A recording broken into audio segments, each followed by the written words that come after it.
Powerful storm carrying an atmospheric river is lashing the state of California. First responders have had to rescue those trapped in flooded cars and homes, while some have been forced to evacuate and get to higher ground. Cheryl Hubbard has the latest.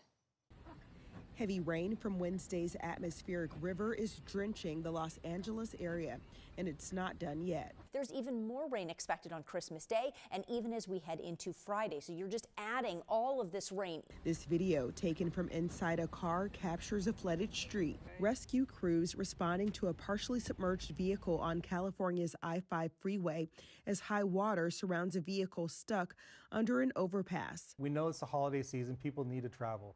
If you need to travel, then leave yourself plenty of time to get where you're going.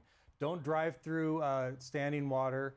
They say if you need to go around, then go around. Turn around, don't drown, right? Turn around, don't drown. Wednesday afternoon, the LA area under a flood watch, wind advisory, and high surf advisory. In San Bernardino County, flooding rains forced the closure of some roads. LA Fire Captain Adam Van Gerpen says they pre-deployed crews in susceptible areas with burn scars from January's Eden and Palisades fires.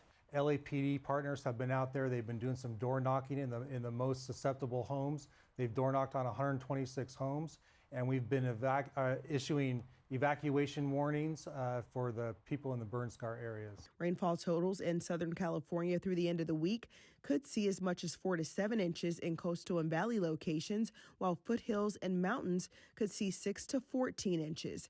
I'm Cheryl Hubbard reporting.